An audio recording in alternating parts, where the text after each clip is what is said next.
I got a question for you. So you said luck, hard work, intuition. If you were to, you seem like you're a data guy. For sure you're a data guy. What would you say percentage-wise? Because a lot of people say it's 80% luck. Some people say it's 80% hard work. What would you say with your experience?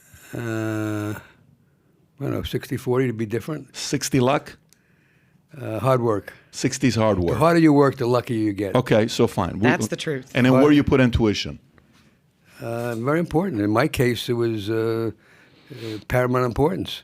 You know, you got to go with your gut. And I tell these young people today, I do a lot of talking at colleges, you know, basically, you got to basically have good intuition. You have to have good judgment. You can't teach that, though.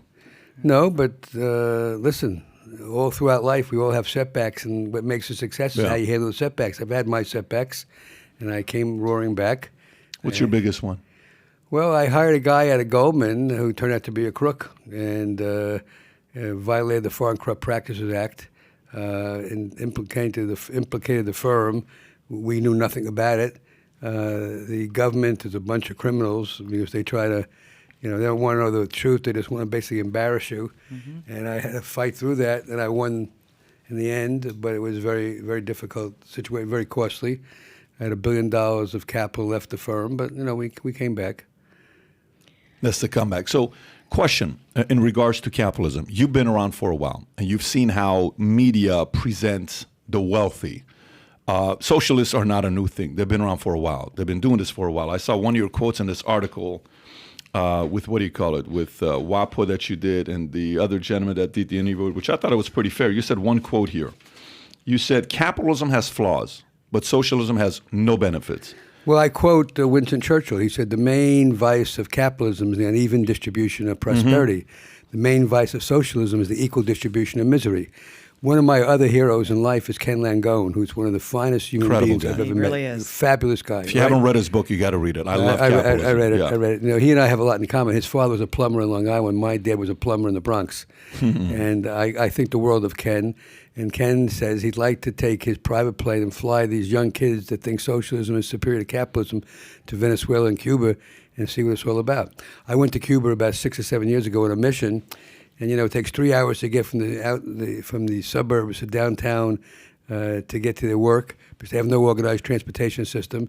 Their cell phones cost, I think, $3.85 a minute. This is 5 years ago. Gosh. They all drive around 1955 Chevrolets. $3.45 a minute? $3.85. A minute? Yeah. 5 years ago. 5 years ago.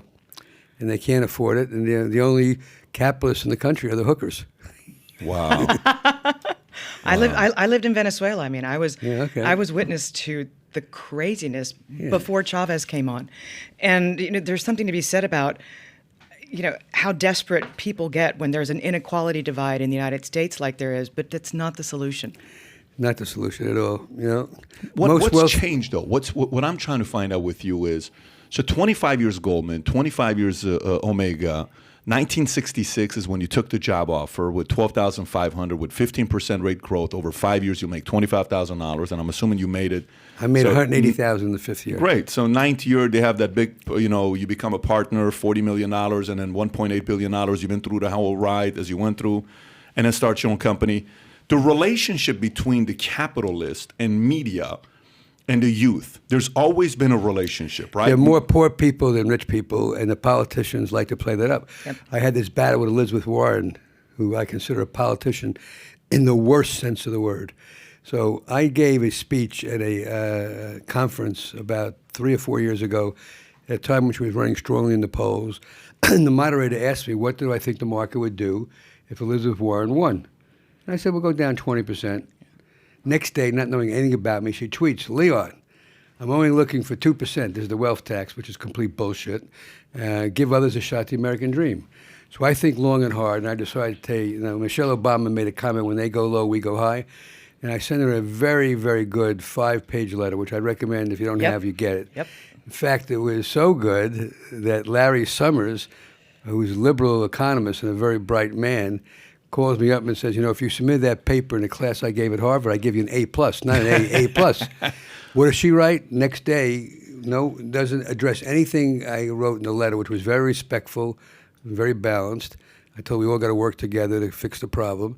She comes back and says, Inside Trader, where I had this problem with the government. I won the case and owned stock in Navient, which was irrelevant to the situation. She doesn't like student loan companies, and made no attempt to address the substance of my letter. And so I look at it as a politician in the worst sense of the word. Then a year later, she invites me to appear before one of her committees in Washington. I turn it down, and she says on TV that I was afraid to meet with her. And I wrote another letter. I says, I'm not afraid to meet with you, but I sent you a very serious letter where basically somebody commented it was an A+ paper and a liberal economist, and you dissed it and never responded to it. I'll meet you in any program on TV to debate you. How do you get to be a billionaire in the economy? You know, basically, you get to be a billionaire, you should develop a product or service that the world needs, and you get rewarded for it. And most billionaires I know give the money back to society. You know, and I love telling the story. I'm very friendly with Bernie Marcus, who lives in my community in Florida. And, you know, Bernie, I think, was terminated by Sandy Siegaloff on a Wednesday night. He calls up Ken Langone in tears, saying, I got 3 kids, a big mortgage, I have no income. And Langone, who's a tough guy, yes, he says, what the hell are you moaning about? I'll raise your money, you'll open your superstore. So he gets 40 families to put up $50,000 each, raises $2 million. The market cap of Home Depot today is over $300 billion. Yep. Ken and Bernie have given away billions of dollars to charity. Both, I think, have taken the giving pledge with Buffett. There are 3,000 employees at Home Depot that are worth over $1 million as a result of the stock appreciation. That's amazing. If you could explain to me what's wrong with that picture. You know, I believe in the progressive... By the way, you're going fast. Folks, I don't know if you caught that. Over 3,000 employees who have a net worth of $1 million over $1 million plus because of a capitalist got together and did this. Please continue. Yeah. And so, you know, you broke my train of thought, but basically... No, he said, what are you crying for? Here's the money grew. Now there's 3,000 millionaires.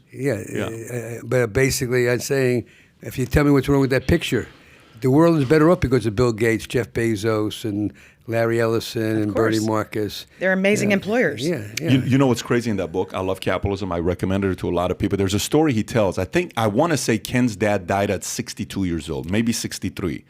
And he says his dad died from a basic, we could have saved him. He says, I've been on blood thinners. I don't know how long he's been on blood thinners. He says, I've been on blood thinners since 50s or since I was 60. He says, because of capitalism, we now have blood thinners where my dad would have lived an additional 20 years. Because I think Ken is in his 80s right now, late 70s, early 80s. 85, I think. 85, yeah. So think about a capitalist, creates a business. He's in great shape, though. Goes to gym every day, and he goes to church every day. He's a very unique guy. He's a very unique guy. He's a very special human being. If you enjoyed this short clip, click over here to watch another short clip. And if you want to watch the entire episode, the entire podcast, click here.